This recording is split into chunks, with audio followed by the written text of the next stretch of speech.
muchas gracias. Bueno, entonces, Edgar, ¿qué hubo, Edgar? ¿me Buenas están viendo? noches.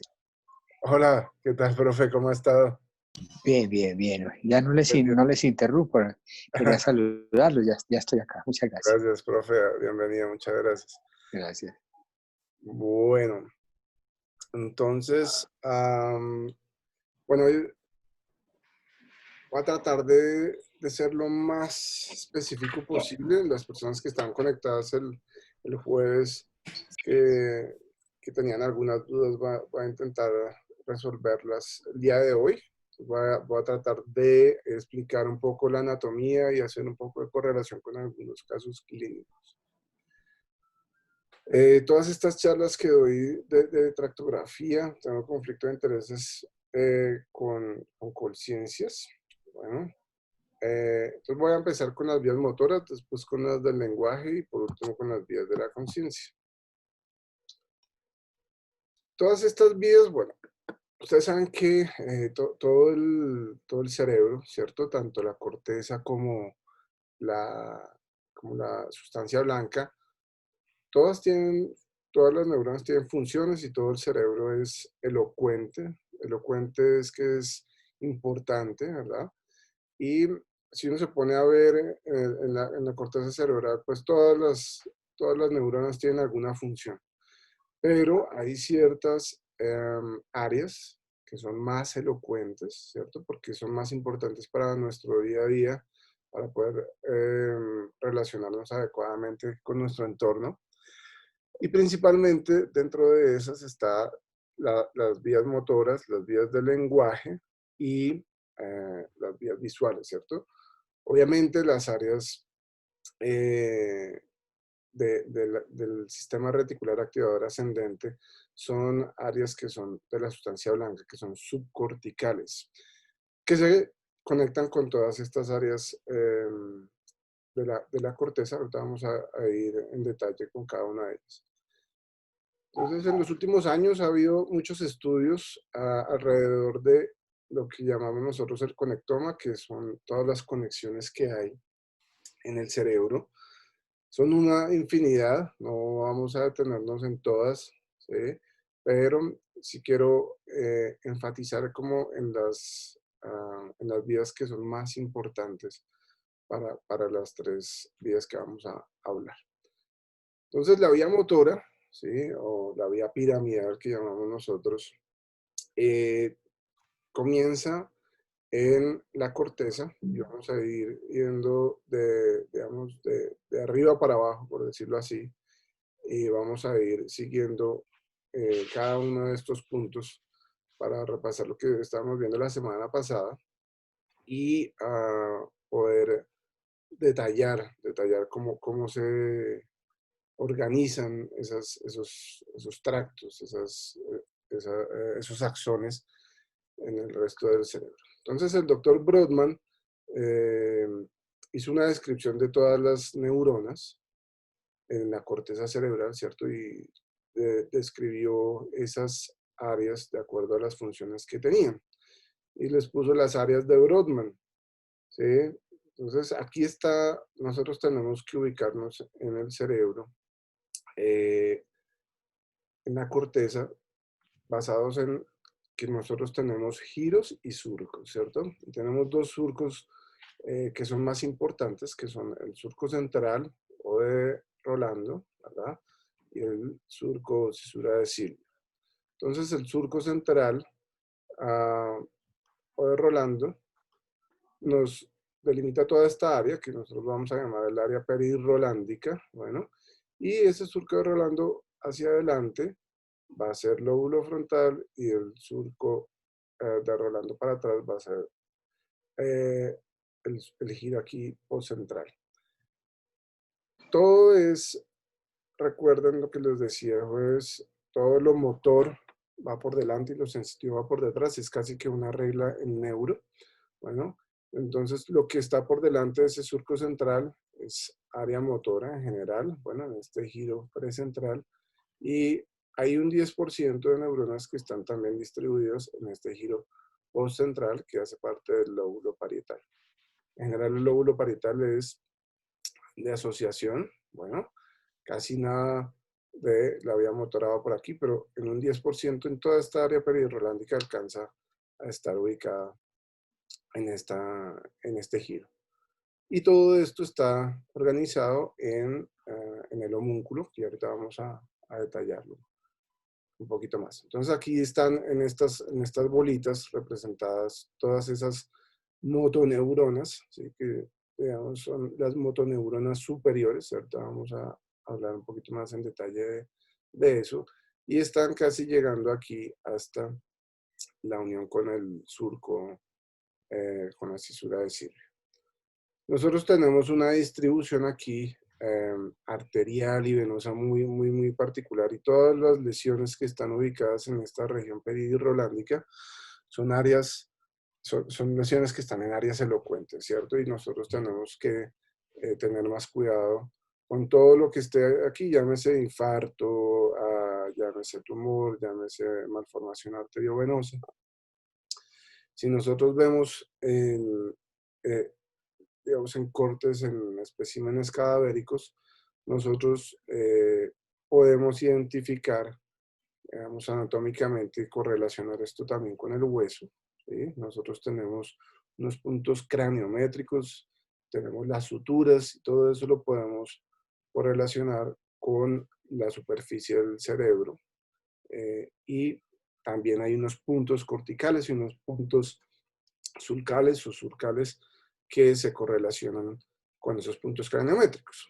Para nosotros, para la corteza motora, ¿cierto? Toda esta corteza motora que está el giro precentral, el giro poscentral, llamémoslo todo perirrolándico, la relación es con la sutura coronal más o menos 5 centímetros posterior a ella.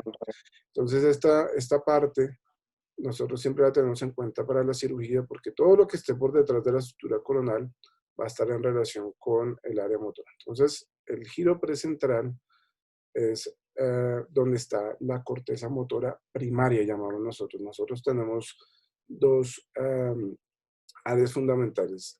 El área, digamos, cortical motora primaria, que es esta, y tenemos un área suplementaria, una área motora suplementaria que está anterior a ese giro precentral y está distribuida en los giros frontales superior y medio principalmente, y parte, sobre todo la parte del lenguaje, pero la parte motora muy poquito aquí en el giro frontal inferior.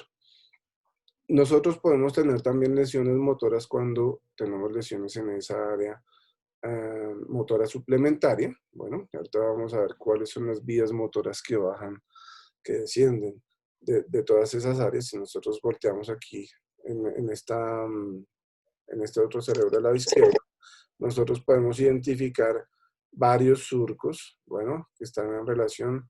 Hay dos características principales de este surco central.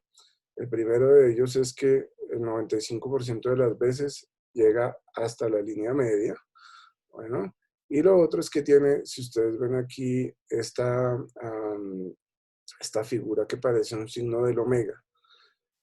El 95% de las veces ese giro, digamos, postcentral, se relaciona con el surco central. Bueno, entonces el 95% de las veces vamos a encontrar que esto es área motora primaria. Bueno, esto es como de lo más importante. Ese giro precentral y ese giro postcentral están siempre aquí abajo en relación con el área de Broca, llamamos nosotros, ¿cierto? Que está ubicada en el hemisferio dominante, bueno, que el 95% de las veces está localizado en el lado izquierdo. No, ahorita no voy a entrar tampoco en detalle de estas relaciones anatómicas entre ellos dos, pero sí es importante que en esta parte más inferior y lateral está en relación con la cisura de Silvio, y que si nosotros entramos a través de esa cisura de Silvio y en toda esta región, vamos a ingresar finalmente a la corteza de la ínsula, que está en la región más inferior y está en relación con el área motora más profunda. Entonces recuerden que nosotros tenemos un homúnculo, ¿cierto?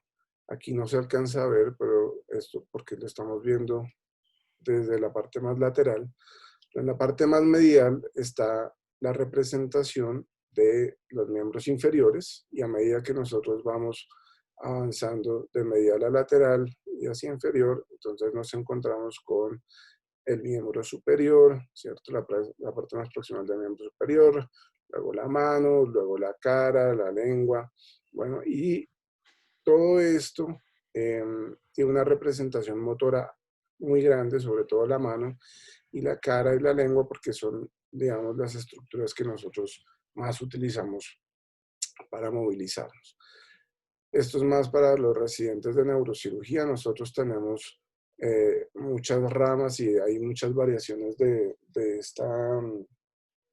esta irrigación de toda esta área. Bueno, pero digamos que es muy rica porque nosotros lo utilizamos muchísimo, entonces por eso a veces cuando nosotros tenemos lesiones en esta área y tenemos un déficit postoperatorio, muchas veces los pacientes recuperan. Nosotros tenemos un homúnculo tanto sensitivo, ¿cierto? Que está representado en la corteza sensitiva primaria, que está en el giro postcentral, y tenemos un homúnculo motor que está representado en el giro precentral. Como les decía, el miembro inferior está hacia la línea media, ¿cierto? Y a medida que nosotros vamos lateral inferior, el miembro superior, la mano, luego la cara y finalmente la lengua y toda la parte de las vísceras. Lo mismo ocurre con el sensitivo, bueno, y la representación va cambiando. Nosotros movemos y hacemos muchas cosas con la mano, sí sentimos con la mano, pero probablemente somos mucho más sensibles en la cara.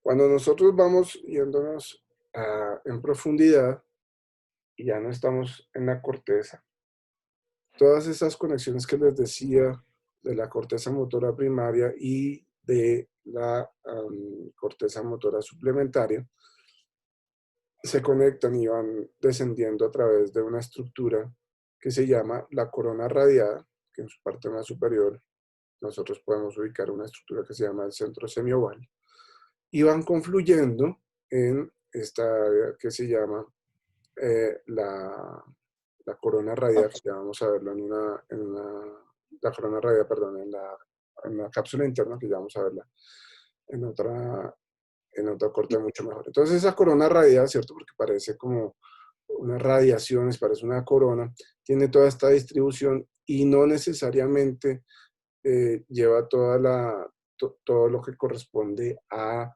el tracto córtico espinal, que se llama así porque empieza en la corteza y va hasta la médula espinal. Solo un componente de esa corona radiada corresponde al tracto córtico espinal. Sin embargo, en esa corona radiada también van fibras motoras por delante del tracto córtico espinal.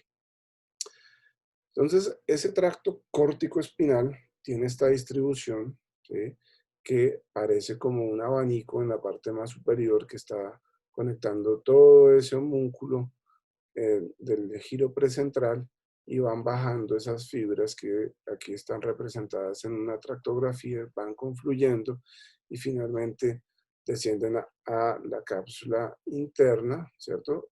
Todo esto que está aquí en rojito es lo único que corresponde al tracto córtico espinal. El resto, si hace parte de la corona radiada, tiene fibras motoras, pero una lesión de ellas no necesariamente produce un déficit neurológico permanente. Entonces, todas estas fibras confluyen en el brazo posterior de la cápsula interna. Ya vamos a ver por qué parte del brazo posterior de la cápsula interna. Si tienen preguntas, pueden irlas dejando y las iré respondiendo al final de la presentación. Y recuerden que todo esto siempre va por delante. Entonces, la distribución va siempre por delante y en el tallo cerebral va bajando por los pedúnculos cerebrales a nivel del mesencéfalo, luego a nivel de la parte más anterior del puente o protuberancia y finalmente va al bulbo, donde se va a acusar hasta el 90% de las veces a nivel de las pirámides. Entonces, miren, esto es lo que yo les quería mostrar, y es que la corona radiada, ¿sí?, lleva toda esta información de la corteza motora suplementaria, y en la parte posterior lleva la información del tracto córtico espinal, que se va organizando, ya no, digamos, de una forma transversal, sino de una forma longitudinal. Y si ustedes se fijan acá, va bajando en la parte posterior de esa corona radiada.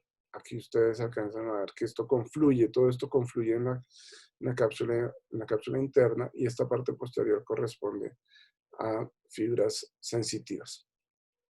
Entonces esa corona radiada va confluyendo y va formando la cápsula interna. La cápsula interna, alguien preguntaba el jueves que cómo está distribuido la parte sensitiva con respecto a la parte motora, que si la parte sensitiva iba también por el brazo anterior de la cápsula interna o solo por el brazo posterior de la cápsula interna. Dame un segundito que ya veo 15 personas esperando para entrar a la charla, qué pena.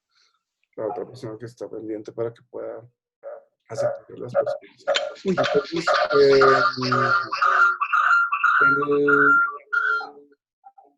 toda esta cápsula interna, entonces, un brazo anterior, una rodilla y un brazo posterior. Aquí están distribuidos todas las fibras que vienen bajando por la cápsula interna. Hay unas fibras, ¿cierto?, que vienen por el brazo anterior, que vienen de estas radiaciones anteriores talámicas.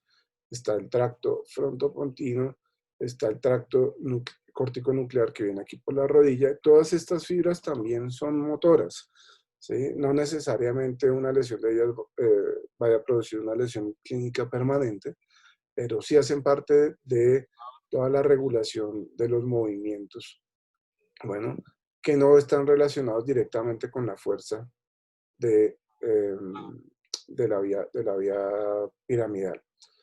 Esto es lo que más me importa, y es que el brazo posterior de la cápsula interna es la estructura más importante, porque por ella es por donde viaja el tracto córtico-espinal, que viene en la parte más anterior de ese brazo posterior de la cápsula interna. Entonces, lo que yo les decía el jueves es que nosotros siempre tenemos una distribución somatotópica, y todo lo motor va siempre en la parte más anterior y lo sensitivo va en la parte más posterior. ¿Sí? Aquí vienen todos los fascículos que vienen desde el tálamo hacia la corteza, o sea, que vienen ascendiendo porque son aferentes, ¿sí? Llevan toda la parte sensitiva. Aquí van también los parieto-occipito-pontinos, y aquí vienen toda la parte que va a estar relacionada entre las fibras ópticas, acústicas, con el tectum. Entonces, el brazo posterior de la cápsula interna, nosotros en neurocirugía siempre lo tenemos en cuenta, porque estos tractos corticonucleares y el tracto córtico-espinal están en relación con esta que es la rodilla de la cápsula interna, que se puede lesionar en las cirugías que entran al ventrículo, ¿sí? Por ejemplo, las tercer ventriculostomías endoscópicas o los catéteres que ponemos ventriculares. Y esta es la relación. Si nosotros vemos desde arriba, este es el tracto córtico-espinal, este es el resto de la corona radiada, que viene con todos estos tractos que les acabo de mostrar, que están confluyendo en esa cápsula interna. La mayoría de estos tractos de la cápsula, de la corona radiada, perdón, van a confluir en el brazo posterior de la cápsula interna. Yo siempre, cuando voy a operar un tumor en área motora, trato de reconstruir todos los tractos para tratar de evitar lesionarlos. Si ustedes ven, la corona radiada tiene una distribución antero-posterior, y el tracto córtico-espinal tiene una distribución de izquierda a derecha. Esta es una imagen muy bonita, porque les muestra a ustedes por dónde va toda esa vía motora en relación con los ventrículos. Y esto es lo que yo les quería hacer la relación, porque cuando nosotros entramos aquí al foramen de Monroe, si nosotros nos vamos laterales, vamos a hacer una lesión de esas fibras. Cuando nosotros entramos, es un artículo que publicamos hace un tiempo, cuando nosotros entramos en ese brazo posterior de la cápsula interna, que dijimos que lo motor va por delante de lo sensitivo, cuando entramos en la parte motora también está distribuido anatómicamente, ¿cierto? Primero va la lengua, luego va la cara, luego va la mano, luego el pie. Y nosotros si lesionamos la parte más anterior, pues vamos a estar lesionando la cara y vamos así descendiendo hacia la parte más posterior. Miren aquí cómo está distribuido esa corona radiada. Aquí no está completamente reconstruido todo el tracto corticoespinal, pero miren cómo va confluyendo y también se va por la parte anterior. Aquí está a nivel del pedúnculo cerebral. Bueno, y esto también lo podemos ver en los cadáveres. Aquí está reconstruido la parte posterior, ¿sí? Que está relacionada con todas las fibras ascendentes sensitivas. Entonces esa corona radiada, ¿cierto? Que confluye en la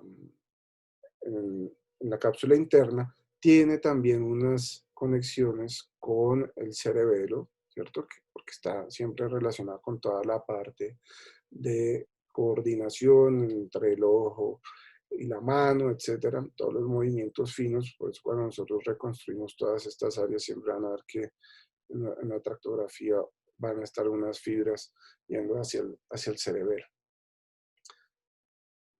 Todos estos estudios los habían hecho en cadáveres, y todo esto ya lo podemos ver en todos los pacientes, y lo hacemos indirectamente con la tractografía, que está basada en probabilidades estadísticas. No es el 100%, o sea, lo que nosotros vemos en esta imagen no es el 100% real, ojalá fuera así, pero nos da por lo menos una idea, por ejemplo, cuando tenemos un tumor, si esto se está desplazando hacia el lado, hacia atrás o hacia adelante, porque digamos, con respecto a esa información, nosotros vamos a definir si entramos por un lado o por el otro. Miren cómo va entonces en este dibujito confluyendo todo esto. Nosotros, recuerden, de esa corona radiada solo tenemos este pedacito que es el tracto piramidal o tracto corticoespinal. Bueno, y todas estas fibras van adaptando una forma, van volviéndose de distribución lateral hacia distribución antero-posterior, y dependiendo de esa organización, dependiendo de la altura, vamos a tener una organización diferente. Todo esto va bajando, recuerden, por la parte más anterior, va pasando por las pirámides y finalmente va a llegar hasta las astas anteriores de la médula espinal. Nosotros en cirugía lo que hacemos es tratar de encontrar todas esas áreas haciendo estimulación con distintas herramientas. Pueden ser, por ejemplo, estas strips de estimulación que usualmente se utilizan para cirugía de epilepsia, o podemos utilizar estimuladores monopolares o estimuladores bipolares, y lo que hacemos es tratar de seguir ese tracto córtico-espinal para poder hacer, por ejemplo, resecciones de los tumores lo más amplias que podamos sin generar un déficit neurológico en esos pacientes. Por ejemplo, en este caso, este tumor está localizado aquí en el lóbulo frontal, ¿sí? En este corte no se alcanza a ver el signo que les contaba del omega, pero estamos anteriores, ¿sí? Y nosotros queremos saber, lo que nosotros estamos sospechando en este caso es que fuera un glioma, ¿sí? Un tumor propio de las células del cerebro, y que está localizado en toda la corteza motora primaria y también en una parte de la corteza motora suplementaria. Entonces, lo que nosotros hacemos en esa cirugía, ¿cierto? En toda la parte del planeamiento es hacer imágenes, en este caso, por ejemplo, la espectroscopía para ver qué tipo de tumores se sugiere por imagen.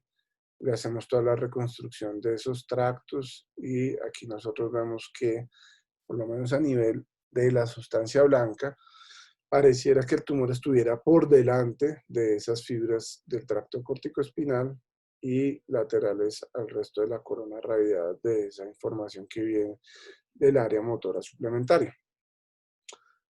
Y nosotros vemos la reconstrucción aquí en 3 dimensiones.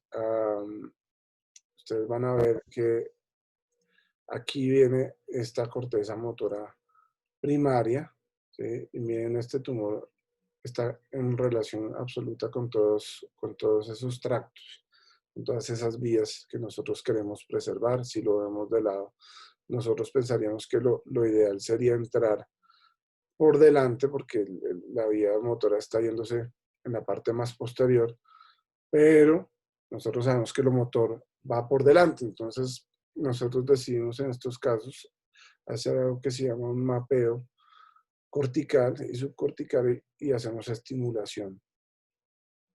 Entonces nosotros utilizamos el neuronavegador para tratar de ubicar el tumor, porque cuando nosotros abrimos la corteza, abrimos, perdón, la dura madre y visualizamos la corteza, no alcanzamos a distinguir bien dónde hay tumor y entonces con el navegador empezamos a ubicar todas las áreas de ese homúnculo, ¿cierto? Para tratar de ver dónde podemos tomar la muestra. Entonces, eso lo hacemos con el fisiatra, vamos verificando con el navegador por dónde estamos y vamos marcando dónde está, por ejemplo, en este caso, el miembro superior, dónde está, cuando estamos subcortical, qué se está activando y de acuerdo a eso nos dice si nosotros podemos o no podemos entrar por ahí o si no vamos a dejar un déficit neurológico en ese paciente.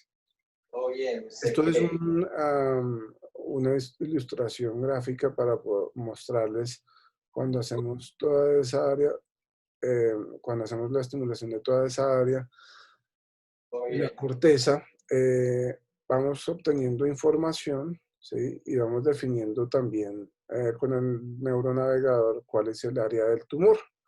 Entonces, resulta que tratamos de hacer un mapeo y de delimitar cuáles son los bordes de ese tumor y mirar si podemos obtener o no una muestra. Entonces hicimos estimulación, resulta que todas las áreas que estaban en relación con el tumor, o la mayoría de ellas, estaban en relación con áreas de la corteza motora primaria. Es decir, que si nosotros sacamos ese tumor, el paciente iba a salir con un déficit neurológico probablemente permanente, iba a salir pléjico, probablemente.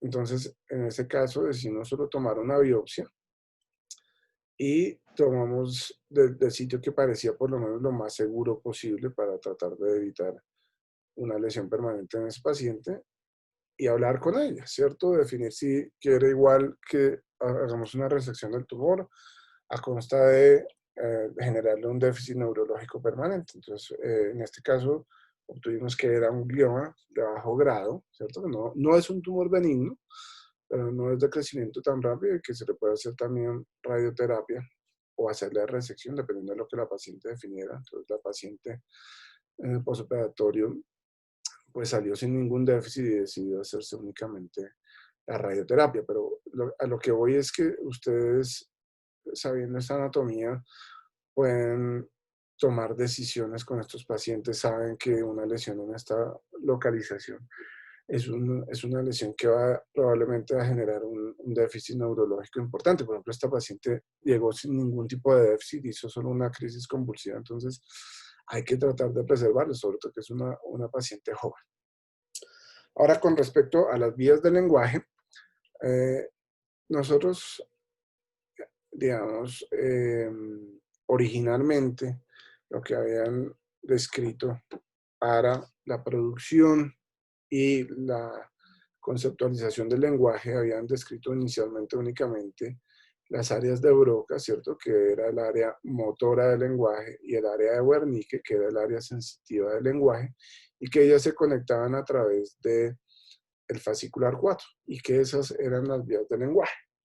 Pero a medida que han avanzado todas estas técnicas de mapeo cerebral, tanto de imágenes como intraoperatorias con la estimulación, ha sido posible identificar estas otras vías que hacen parte de la sustancia blanca, que también están encargadas del lenguaje, que cuando nosotros las lesionamos, por ejemplo, este que es el fascículo longitudinal superior, cuando nosotros las lesionamos podemos producir arrestos del lenguaje o disartrias, ¿cierto? Y uno pensaría que solo teniendo una lesión en el área de Broca va a producir una disartria o una fascia motora.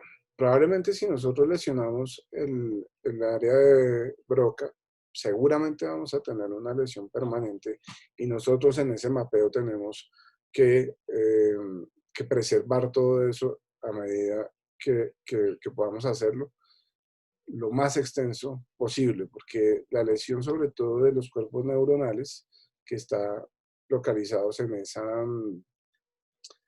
esa corteza no van a tener una regeneración en lo absoluto. Entonces eso es distinto a una lesión de los tractos. Eso es algo muy llamativo porque de hecho se ha visto que la corteza tiene más capacidades de reorganizarse que las vías de la sustancia blanca. Sin embargo, las neuronas cuando se lesionan pues no tienen cómo regenerarse. A veces con terapias podemos hacer que las neuronas que están al lado, ¿cierto? Que están adyacentes a esa área, puedan obtener las funciones que tenían las otras neuronas y hacer nuevas conexiones. Entonces, vamos a tratar de revisar un poquito estas áreas, estas vías del lenguaje, estas áreas corticales del lenguaje y tratar de revisar un poquito por dónde van y cuáles son las funciones que tienen. Como les decía, esta era la representación, el concepto antiguo que se tenía del lenguaje y digamos que nosotros siempre pensábamos que si el paciente era diestro, ¿cierto? Em, Su lateralidad definía cuál era la dominancia del hemisferio. Entonces, si el paciente era diestro, probablemente su dominancia iba a ser izquierda.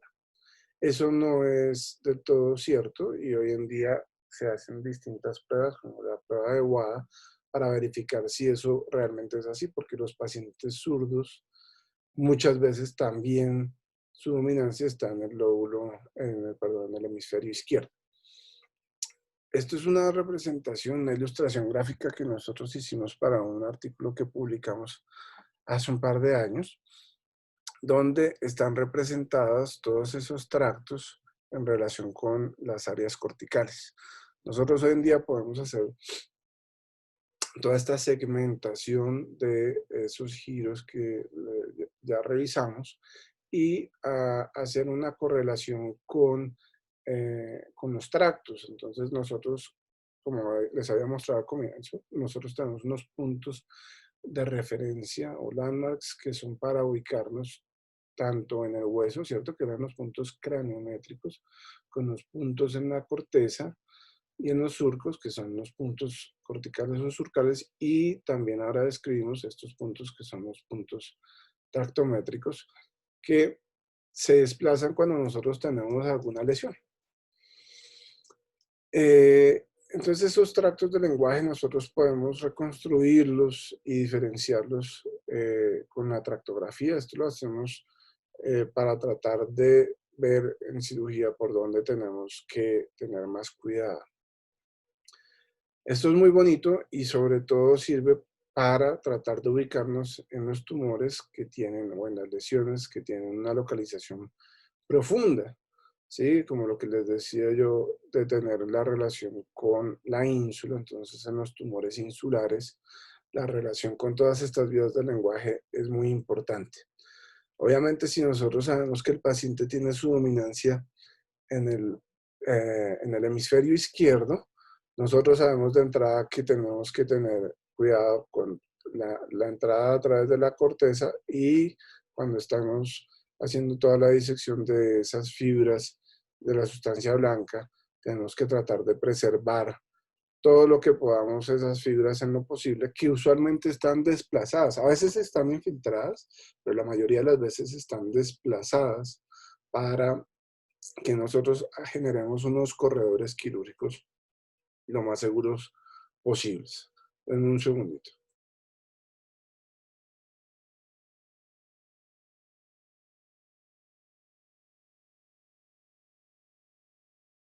Listo. Entonces, vamos a continuar. Vamos ahora a tratar de mirar desde dónde hacia dónde van, ¿cierto? Y cuáles son las funciones. Entonces, ah, este se llama el fascículo fronto-occipital inferior, o el IFOF en inglés, que son las iniciales, ¿cierto?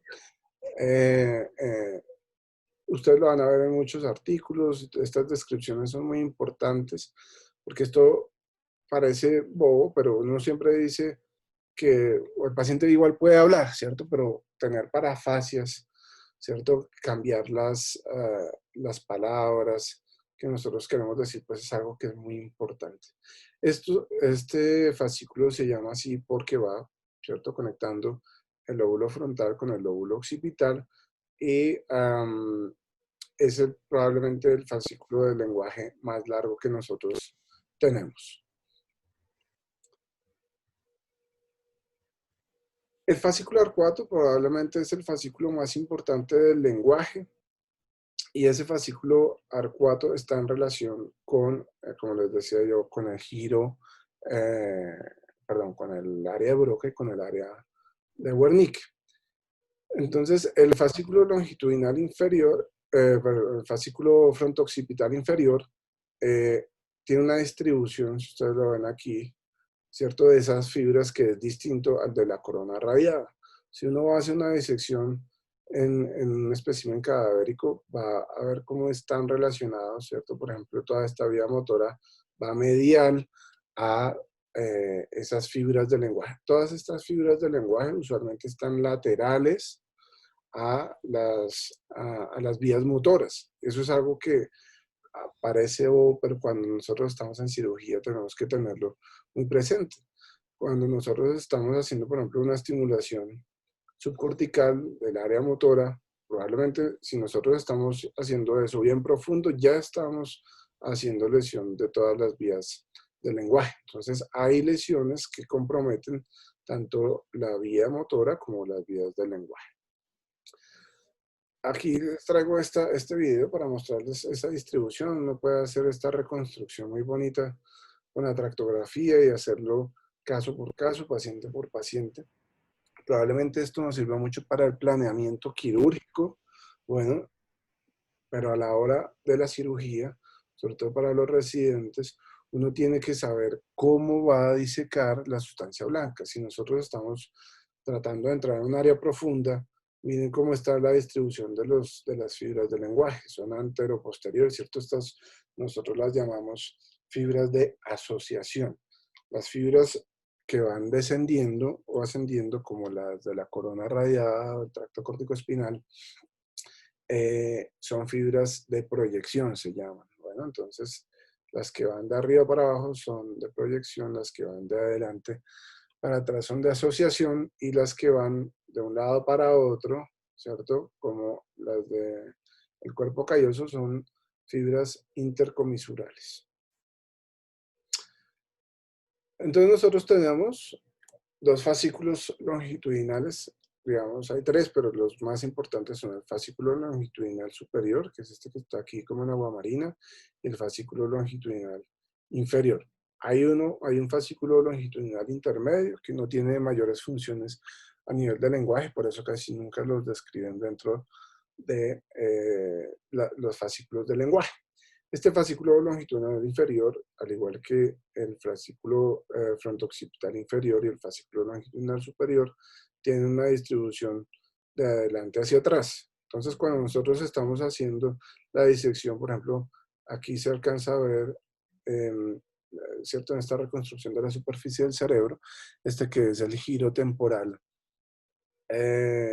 superior, el giro temporal medio, del giro temporal inferior, que pena con ustedes, ya lo vuelvo a agrandar.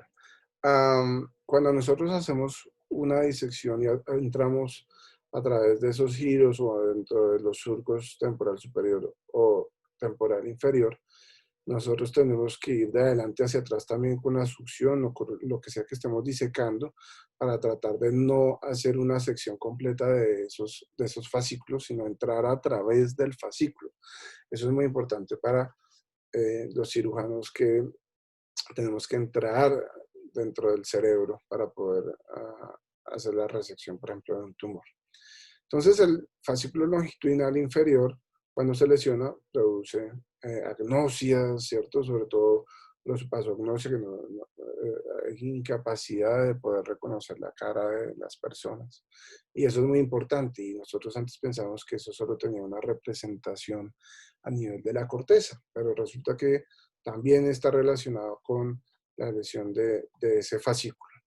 Y ese fascículo, ¿cierto? Es inferior, es el más inferior de los fascículos del lenguaje y está en relación con el polo del lóbulo temporal y la corteza a nivel del polo occipital, el polo del lóbulo occipital.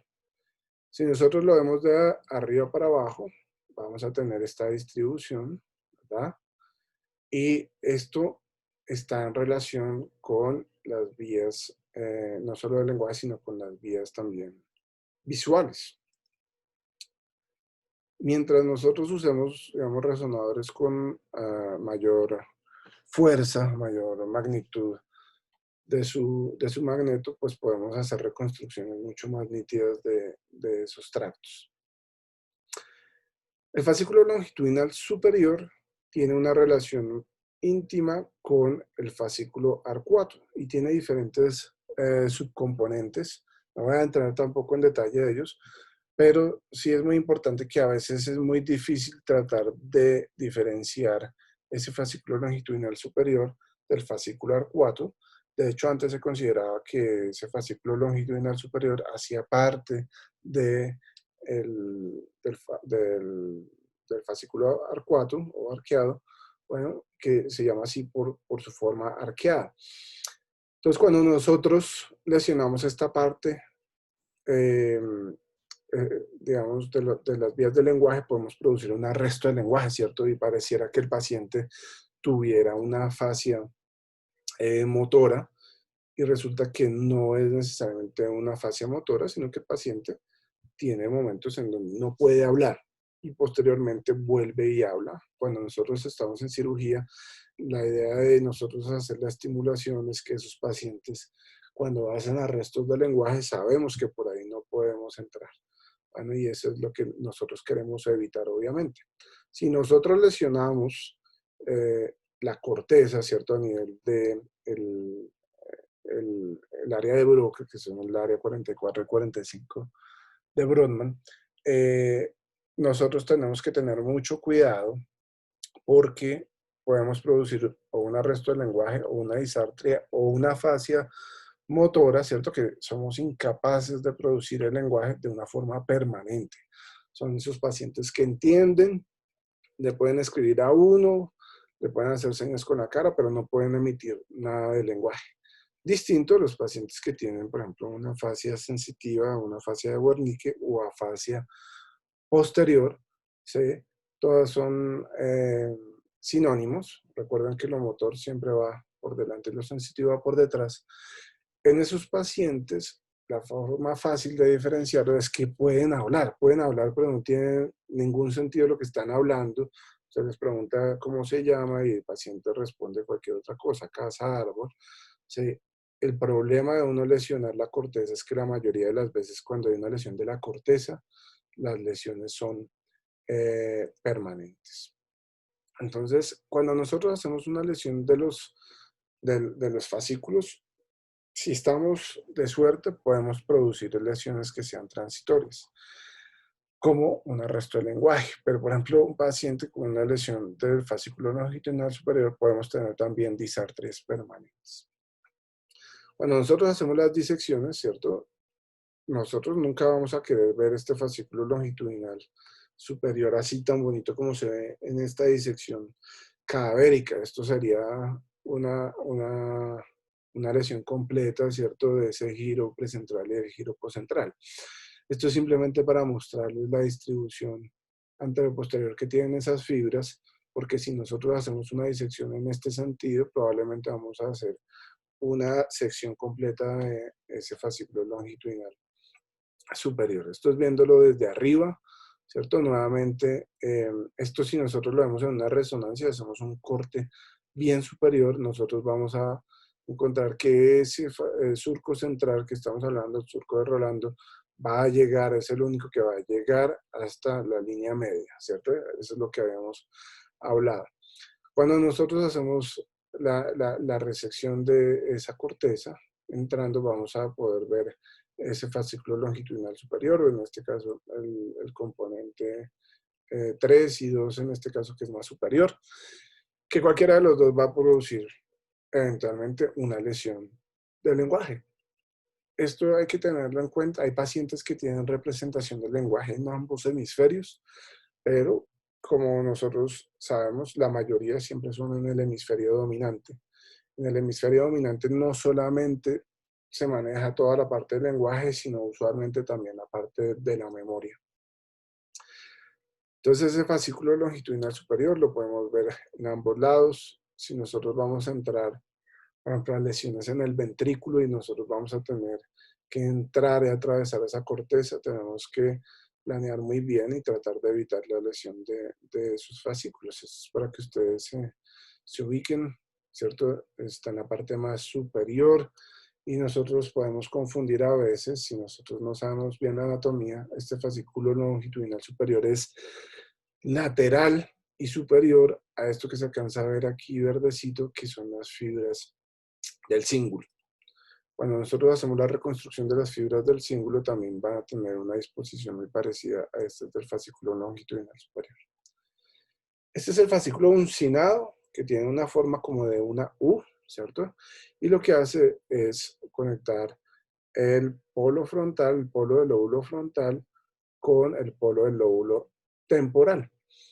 Esto se encarga principalmente de la sintaxis del lenguaje, ¿cierto? Y tiene esta forma también como arqueada y es casi que el segundo más representativo de los fascículos del lenguaje. Es uno de los más fáciles de identificar, bueno, y está ubicado en la parte más medial del lóbulo temporal, está en relación con el uncus del lóbulo temporal. ¿Ah? Y aquí, este es el fascículo arcuato, que probablemente, como les decía, es el más importante de los fascículos de la vía del lenguaje, porque efectivamente sí está conectando el área de Broca con el área de Wernicke. Bueno, y cuando se lesiona, casi siempre va a producir una afasia, la típica afasia de conducción. Sin embargo, cuando está llegando, la afasia de conducción que tiene muchos problemas de repetición, los pacientes tienen problemas para la repetición y dependiendo del sitio donde tenga lesión, el fascículo arcuato, si es más hacia el área de Broca, la afasia va a tender a parecer más una afasia de Broca, ¿cierto? Y si se lesiona cerca al área de Wernicke, pues va a parecer más una afasia de Wernicke. Este probablemente sea, si nosotros no tenemos chance de poder proteger el resto de los fascículos, este es el que nosotros tenemos que proteger principalmente para tratar de evitar una lesión por una disección profunda. Y cuando nosotros hacemos la disección en estos cadáveres, estos especímenes cadavéricos, estos son un artículo esta semana que saco aquí, son de un artículo muy bonito que escribió todo el grupo del doctor Roton. Aquí están iluminando a través del ventrículo y así es como se ven esas fibras del fascículo arcuato. Sí, lo típico son esta forma arqueada que tiene y es una de las estructuras más representativas de la sustancia blanca. Entonces ese fascículo arcuato, quiero mostrarles esto porque cambia mucho su forma dependiendo de los pacientes. Yo he visto formas del fascículo arcuato muy diferentes entre un paciente y otro y a veces tienen estas proyecciones hasta el polo temporal y se comunican con el fascículo uncinado, a veces van más posteriores, a veces tienen esta forma, por ejemplo, que es un poquito más inclinada y a veces uno piensa que siempre el área de Broca va a estar en el opérculo, se llama esta región de la corteza, en el opérculo frontal, ¿sí? Que está aquí en relación con la pars triangularis, etc. No voy a entrar en detalle de la corteza porque estamos revisando el área, todas las vías subcorticales, pero muchas veces la representación cambia en la corteza. A veces el área de Broca no está siempre en esta localización, a veces está más superior, a veces más posterior. Todo depende de si el paciente ha hecho o no nuevas, eh, ha hecho nuevas conexiones o nuevas funciones, ¿cierto? Neurogénesis o sinaptogénesis. Y de eso también depende que el fascicular 4 tenga una forma o tenga otra forma, ¿verdad? Entonces, esto es muy importante que ustedes lo tengan en su mente, y es que nosotros podemos ubicarnos a medida que nosotros vayamos profundizándonos en el cerebro, eh, con estructuras anatómicas que debemos conocer, ¿cierto? Sobre todo para los residentes de neurocirugía, porque como neurocirujanos, obviamente uno quisiera siempre tener un neuronavegador y tener una tractografía y tener, etcétera, todas las herramientas que uno tiene, que son simplemente ayudas para tratar de ubicar mejor las lesiones y poder hacer una mejor disección. Pero muchas veces no lo hay, la gran mayoría de veces no lo hay, porque son sistemas costosos, porque estamos en una ciudad donde no hay disponibilidad de eso, y tenemos que ubicarnos con esos puntos craniométricos, ¿cierto? Y con esas estructuras, como hablaba antes de la estructura coronal, y tener esas relaciones, ¿cierto? De los 5 centímetros para, por ejemplo, el surco central o de Rolando, y tener mucho cuidado de saber siempre, por ejemplo, cuando vamos a pasar un catéter, que nosotros queremos pasarlo por delante, porque sabemos que toda esta área es área motora primaria y aquí es área motora suplementaria. A veces es también más anterior, y aquí está la corteza prefrontal. Todo esto puede también tener funciones motoras, pero no necesariamente van a producir clínicamente un déficit neurológico.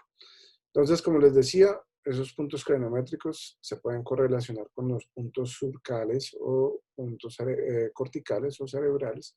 Y finalmente tenemos que ubicarnos, y para eso esta charla, de poder tener unas referencias a nivel de los tractos de la sustancia blanca, y tener unos puntos de referencia subcorticales, que en este caso nosotros los hemos definido como el punto medio de esos fascículos. Entonces, por ejemplo, el punto arcuato sería el punto intermedio de donde comienza a donde termina ese fascículo.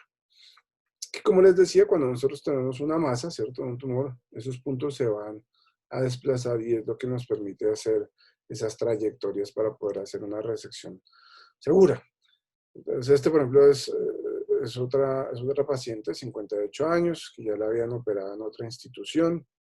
Tenía un diagnóstico de un oligodendroglioma, ¿cierto? Un glioma, un tumor también propio del cerebro.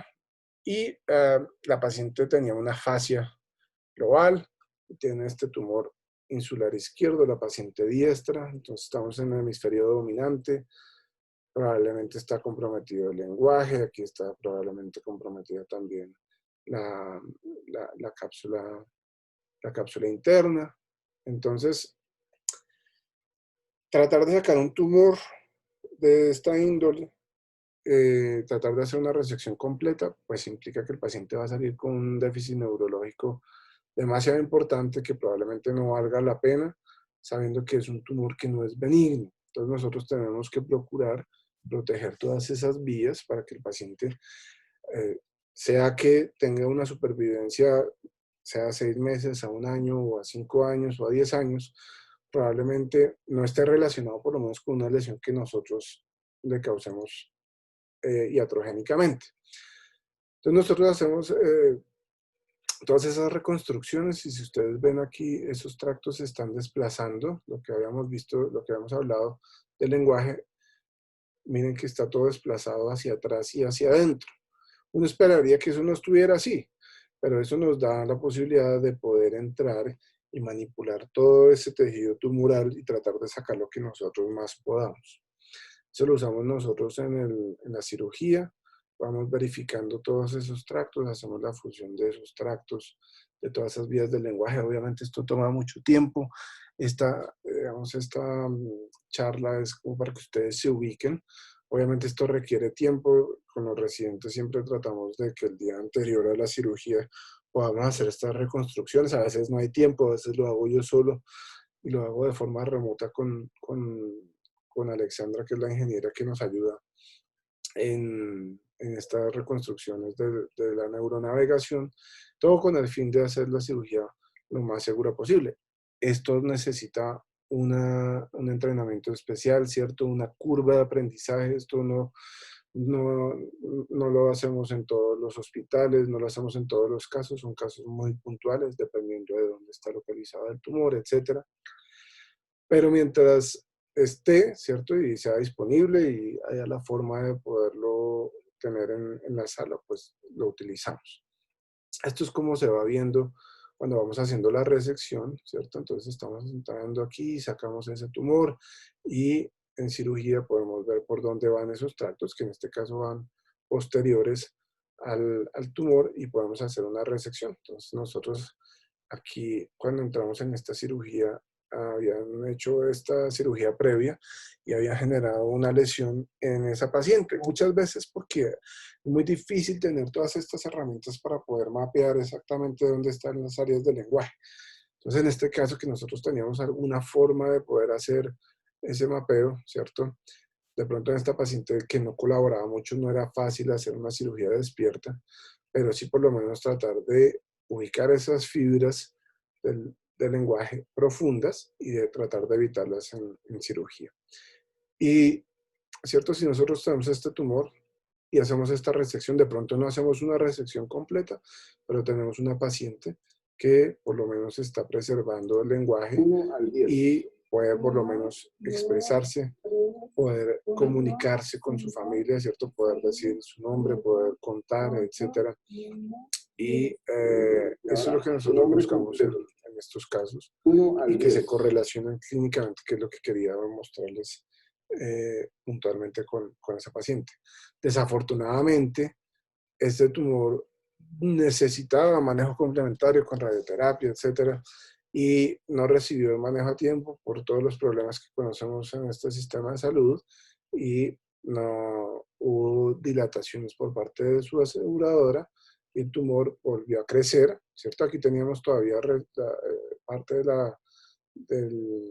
la cavidad de la resección previa, pero en este caso el tumor empezó a infiltrar los tractos y volvimos a hacer una cirugía, tratamos de volver a hacer una descompresión, volvimos a hacer una resección preservando toda esa parte de los tractos, bueno, y la mandamos para radioterapia. Este es un caso distinto, miren que la imagen también está en el lado izquierdo, ¿cierto? Pero la relación aquí está más con el área de Wernicke y con el fascículo longitudinal inferior. Entonces, ese paciente también le hicimos toda la reconstrucción de los tractos. Aquí se alcanza a ver el fascículo fronto-occipital inferior, el fascículo arcuato, el fascículo longitudinal inferior, etcétera. Y aquí se alcanza a ver el tracto corticoespinal en rosadito, y en azul se ve toda la corona radiada del resto de las fibras que vienen motoras y sensitivas. Y aquí está el tumor. Aquí hay eh, una reconstrucción también de los vasos que hicimos en este paciente. Y le hicimos un abordaje tratando de entrar por debajo de la corteza. Llegamos hasta el tumor, ¿cierto? Eso lo verificamos con el navegador porque era un tumor que estaba dentro del cerebro. Desafortunadamente tenía esta venita, ¿cierto? Aquí, que es la vena de la B, y tenía un drenaje de esa área de Wernicke justo donde estaba el tumor. Entonces tuvimos que sacrificar una de esas venitas, y de hecho el paciente tuvo una afasia sensitiva transitoria que mejoró afortunadamente con la terapia, mejoró un 100%, y pudimos hacer una resección completa de esa lesión, pero tuvimos este pequeño infarto venoso. Afortunadamente los infartos venosos son distintos a los infartos arteriales, ¿sí? Y los infartos venosos pueden tener una mejor recuperación que los infartos arteriales, porque pues, en los infartos arteriales deja de llegar sangre permanentemente.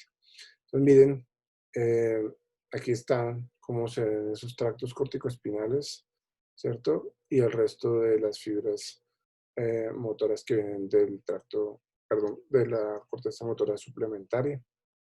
Esto simplemente para mostrarles la relación. Y por último, voy a mostrarles estas fibras que son del sistema reticular activador ascendente, que hoy en día se llama la red del despertar ascendente. Todas estas son las vías de la conciencia. Bueno, son unas fibras, unas vías que se han venido describiendo desde hace no mucho. La primera descripción se hizo en el 2012 y poco a poco se han ido describiendo mejor esas fibras, bueno, que son todas las que se encargan de que nosotros estemos despiertos y no estemos en coma. Básicamente, todas esas fibras vienen proyectándose desde el tallo cerebral, desde el tronco encefálico, hacia el resto, como ustedes ven aquí, de la corteza cerebral, sobre todo del lóbulo frontal. Entonces nosotros tenemos dos grandes componentes. El componente que está en el tallo cerebral, ¿cierto? Que está en la fosa posterior, y tenemos todos estos tractos supratentoriales que principalmente son el haz medial del prosencéfalo, que es estas fibras que vienen aquí subiendo, y los tractos tegmentales que vienen aquí atravesando el tálamo y el hipotálamo y se proyectan hacia el lóbulo frontal basal. Entonces, hay unos núcleos del sistema reticular activador ascendente, de esa red del despertar ascendente, que están localizados, la mayoría de ellos, en el tálamo y en el tallo cerebral, sobre todo en el mesencéfalo, y algunos en el hipotálamo, y desde esos núcleos se proyectan las fibras que van a llevar dos clases digamos, de neurotransmisores.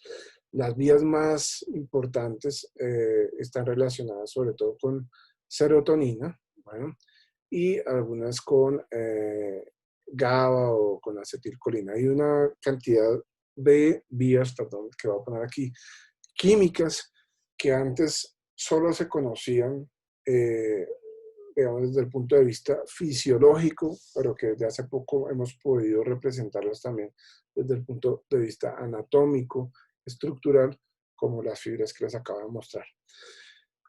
Y esto nosotros empezamos a estudiarlo. Esto fue un artículo que publicamos el año pasado. Miren cómo se ven esas proyecciones en un paciente, en pacientes normales, ¿sí? Tienen unas conexiones completas hacia toda la corteza, bueno, pero en los pacientes que tienen alteraciones de la conciencia, esos tractos pueden estar comprometidos. Ahorita estamos haciendo una cantidad de estudios para ver si esto realmente se correlaciona o no con que el paciente pueda eventualmente despertarse de esos estados alterados de conciencia.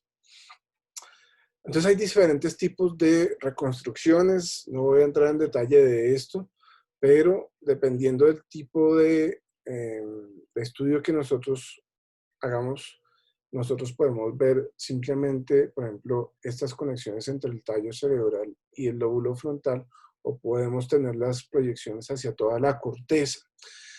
Eso, como les decía al comienzo, para estos estudios de tractografía, todo es estadístico, ¿cierto? Y hay ciertas cosas que son estadísticamente significativas y otras que no. Entonces, dependiendo del tipo de estudio que uno haga, puede ver más fibras y no necesariamente son fibras que, si se lesionan, vayan a producir una alteración clínica. Y son proyecciones que son basadas en probabilidad, ¿sí? Y no que son proyecciones como estas, que son realmente proyecciones que físicamente, si yo hago la disección, las voy a ver. Estos son tipos distintos de reconstrucciones. Esto, por ejemplo, es una tractografía probabilística, ¿cierto? Que está basada en las probabilidades de que una neurona esté conectada con otra, y estas son de tractos que realmente se están conectando, pero que difunden muy poquita agua.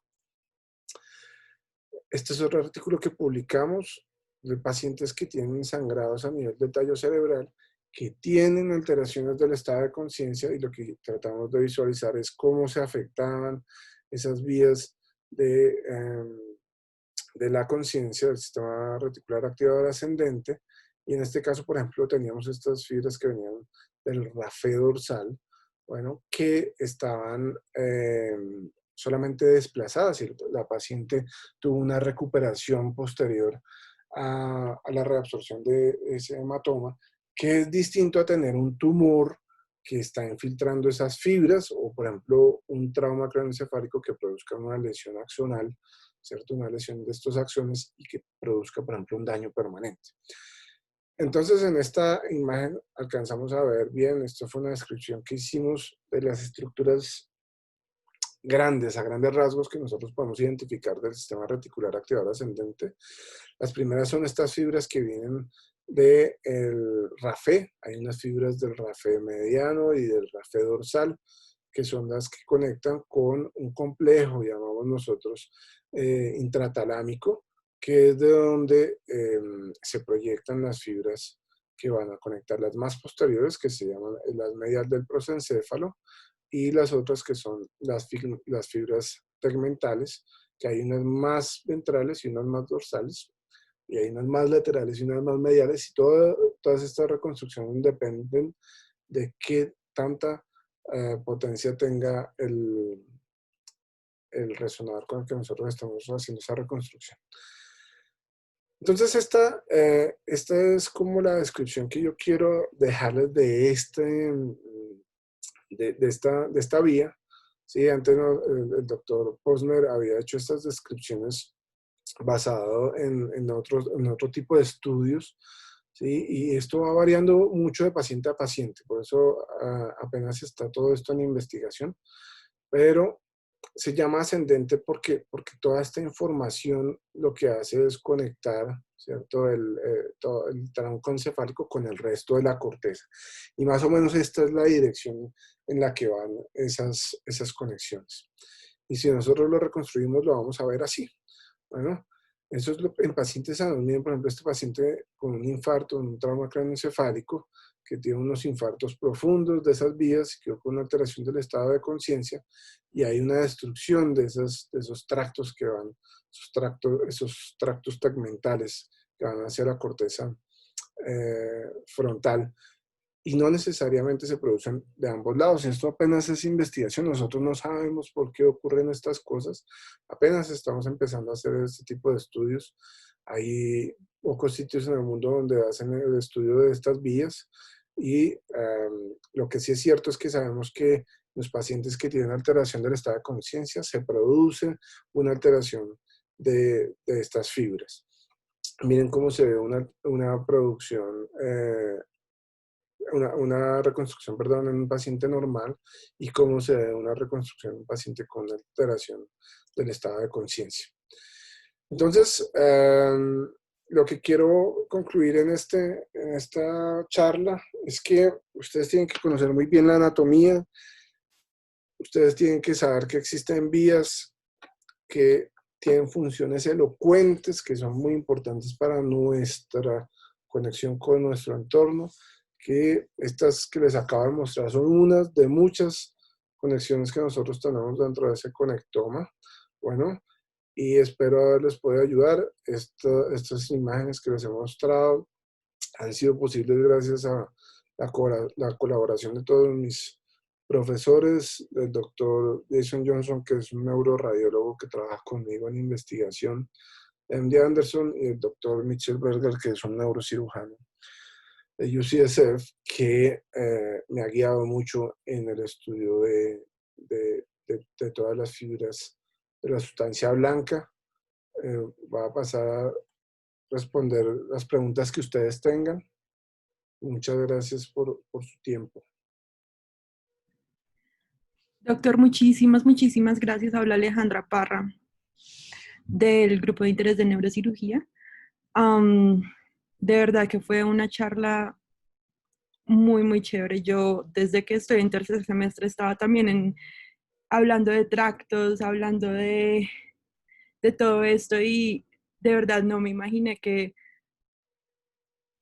se volviera tan grande. No me imaginé que fuera a haber una charla así como esta.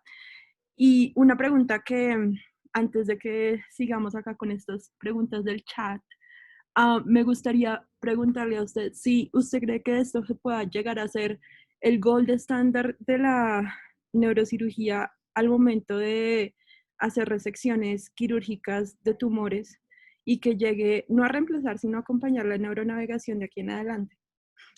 Bueno, mira, esa es una buena pregunta. Yo creo que, como les decía al comienzo, desafortunadamente estas técnicas están basadas en probabilidades, ¿cierto? Y no son 100% específicas ni sensibles, desafortunadamente. Ahorita estamos haciendo un estudio comparando eh, realmente si se correlaciona o no se correlaciona con lo que nosotros estamos estimulando, pero hoy en día, y probablemente eso vaya a permanecer en el tiempo, creería yo, el gol estándar es la estimulación de esos tractos, bueno, porque pues nosotros lo estamos viendo en tiempo real. Si nosotros estamos estimulando y el paciente presenta un déficit, pues nosotros sabemos que ese es el punto exacto.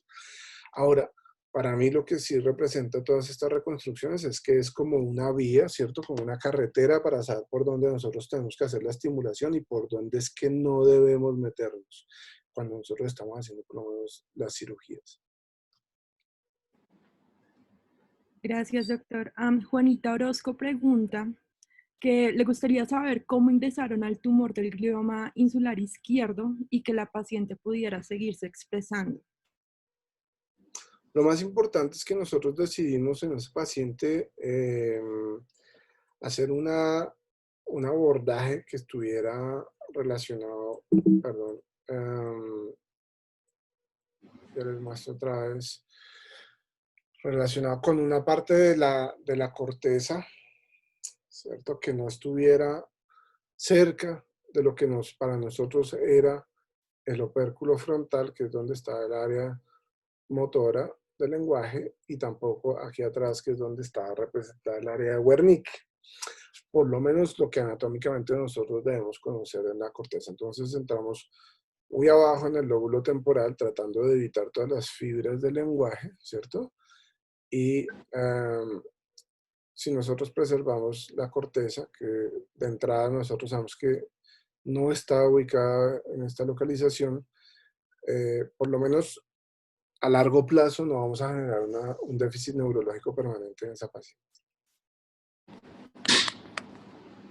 Gracias, doctor. Rolando Miranda pregunta, ¿durante la cirugía es posible que se dañe el sistema reticular generando un problema clínico? Sí, sobre todo esto es muy importante para para los pacientes donde nosotros tenemos que hacer cirugías, por ejemplo, en cavernomas que están localizados en el tallo cerebral, ¿sí? O gliomas donde toca hacer biopsias, etcétera. En esos casos, o en tumores, por ejemplo, de base de cráneo, donde hay pequeñas arterias perforantes que van también a esos tractos tegmentales que van por el hipotálamo, por el tálamo, se pueden lesionar y el paciente puede quedar en coma. Doctor, pregunta Rodrigo Palma. Doctor, en cirugías talámicas, ¿cómo hacen para preservar la conciencia de los pacientes? ¿Cómo son esas cirugías? Bueno, no tengo aquí en esta presentación un caso de esos, pero esa es una muy buena pregunta, y es que en las cirugías donde nosotros tenemos lesiones en el tálamo, espera, les muestro una imagen aquí, la de los núcleos, aquí. No, aquí no, perdón. En otra imagen. Bueno, estas fibras del sistema reticular activador ascendente vienen mediales, vienen en la parte más medial del tálamo. Entonces, nosotros podemos hacer la reconstrucción de esas fibras, y muchas veces las fibras pueden ir mediales o pueden ir anteriores. Entonces, obviamente, si para mí, por lo menos, la tractografía me da una guía. Si yo sé que todo el tracto está pasando por todo el tumor, probablemente ese sea un tumor donde el riesgo de sacar al paciente en coma, recuerden, así sea de un solo lado, puede salir en coma, puede ser más alto que el beneficio que yo le estoy dando a ese paciente. Entonces, ese paciente probablemente se beneficie más de una biopsia que de una resección, ¿cierto? Hay casos de casos. Nosotros hemos hecho casos con el doctor Vaquero que está aquí presente, con el doctor Cifuentes, donde las fibras están desplazadas y nos permiten hacer una resección sin que el paciente salga en coma. Perfecto, doctor. Muchísimas gracias. Dani. Listo, doctor. Hay una última pregunta acá en el chat y es que ante una disminución del estado de conciencia secundario a encefalopatía hipóxico-isquémica, ¿se observan los mismos daños en los tractos tegmentales o el daño es puramente córtico-bilateral?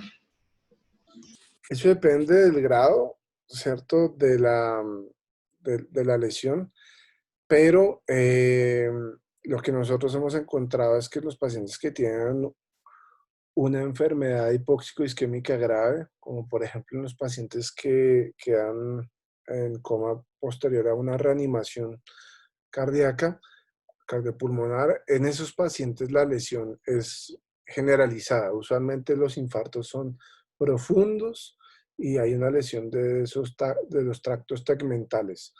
Nosotros estamos haciendo ahorita un estudio grande para saber si son los tractos tegmentales, si realmente es la parte, digamos, de la conexión subcortical únicamente, o si es la correlación de los núcleos, tanto del tallo cerebral como los de la corteza, lo que está generando toda la lesión en esos pacientes. No sabemos realmente.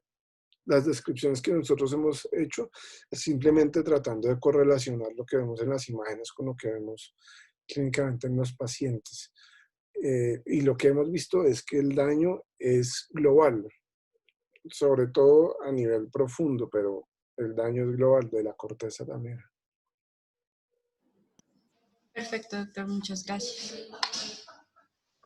Doctor Ordóñez, muchísimas gracias por aceptar nuestra invitación al grupo. Por parte de Dani, que fue quien hizo el contacto, de verdad muy, muy, muy interesante la charla y sobre todo de increíble relevancia en el ámbito de neurocirugía. Y pues además está a decir que esta es solamente una de nuestras primeras charlas en el grupo de interés de neurocirugía. Queremos extenderle la invitación a muchísimas más. De verdad, muchísimas, muchísimas gracias. Excelente presentación. De verdad, aprendimos muchísimo. Y además está decir nuevamente gracias. Muchas gracias a ustedes por la invitación. Espero que les haya gustado, que hayan aprendido. Agradecer a mis profesores y a mi padre, que también es neurocirujano. Y bueno, espero que nos podamos ver pronto. Muchas gracias nuevamente. Espero que sigan aprendiendo mucho.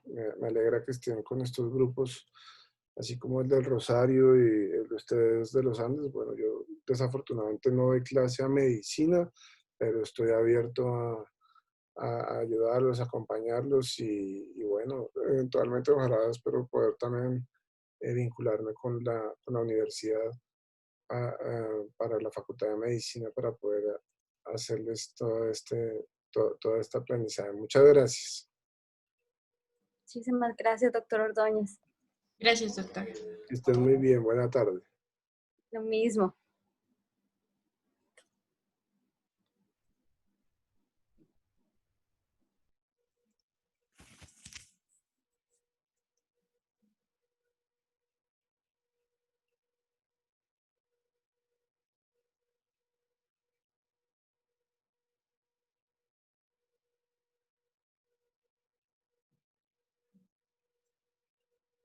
Doctor, pregunta. ¿Y la grabación queda es en la cuenta, cierto? Creo que queda en la cuenta de ustedes. Listo. Entonces yo se la paso. Sí, Ya. cuando puedas me la pasas en un drive o algo. Yo aquí te Listo. dejo mi correo igual. Listo. Ya te los dejo ahí escrito. Listo. Bueno, Muchísimas esto es gracias. muy bien. Muchas gracias. Te cuida, hasta luego.